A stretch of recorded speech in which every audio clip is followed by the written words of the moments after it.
imagine a world where, like, you're not prosecuted for your race or your gender or your sexuality or your religion. And I think that is what I've seen the evolution of Black Lives Matter movement kind of broadening out to. It started out because of, I guess, these same ideas resurfaced because of the shooting of unarmed black men and black women in America.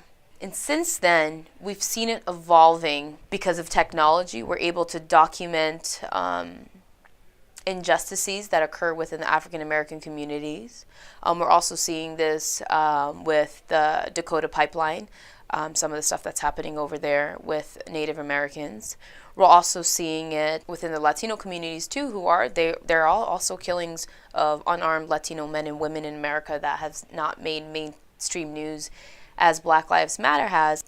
I think the evolution in where we are technologically wise, we have been able to connect in a way and organize in a way that we've never had been able to connect before. We are seeing Black Lives Matter movements across the globe. It's not unique to America. We're seeing protests in South America. We're also seeing them in Europe. Honestly, I think even with the current political climate right now in the US as well, following Trump's election, we're also seeing that other marginalized groups are coming together in solidarity and they're fighting for essentially what Black Lives Matter movement is about. Is at its core, they're fighting for the freedom to be themselves, the freedom to express themselves without the fear of being prosecuted or even killed, for that matter. Take, for example, women.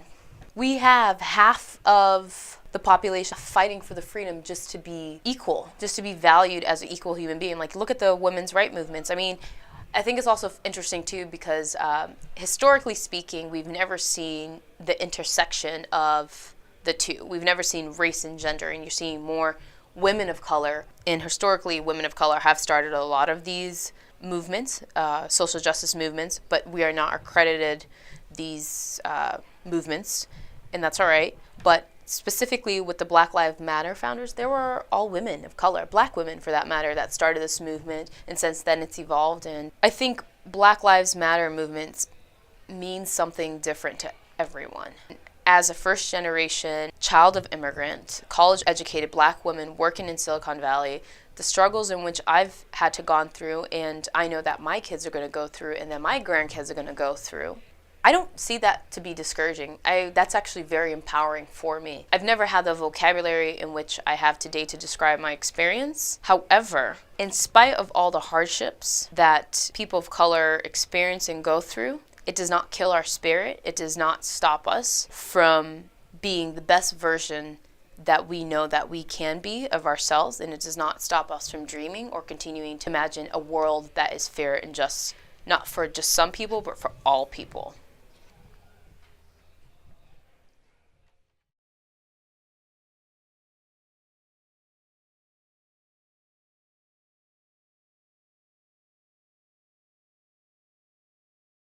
Social media activism is not true activism. By resharing something or by liking a anti-Trump or supporting or liking a Facebook page or following other advocates on Twitter or Instagram, whatever your means of, whatever online activity that you do, does not always translate into change. And I think that's what we've seen with this election. I think we thought that change was going to come to America with President Barack Obama, and that it was going to continue. But I think this year's election result shows us that we still have a lot more work to do, and it starts by putting, action behind the stuff that you preach online. So I went outside. I joined the rally the first day after the election for a lot of reasons. I'm a woman, and he doesn't respect me, and I'm also a person of color, and he doesn't respect me. He's not my president. The president of the United States of America is someone that the citizens of America and people around the world aspire to be like.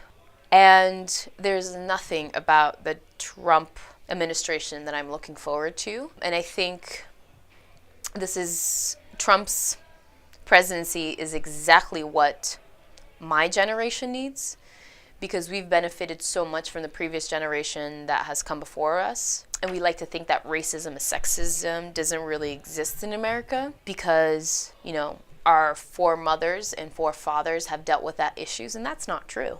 Times are changing. Sure, we can like something online, we can share our disapproval online, but that doesn't mean shit if you don't get out into streets and stand in solidarity with some of the most vulnerable members of our society. And for me, the most empowering thing was walking through the San Francisco Mission districts chanting, "Say it loud, say it clear, immigrants are welcome here." And that's really, really transformative, because it's like, wow, we are so scared with the new president that's elected that we have to go out on the streets and to reassure other Americans that their lives are not going to be compromised simply because of their identity and simply because of their immigration status.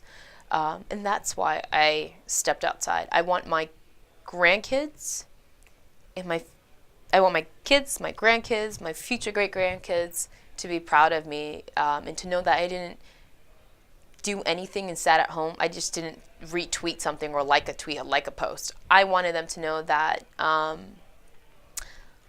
I did my part and to fight for change and not simply just demand change. I put the work, I put action behind my words.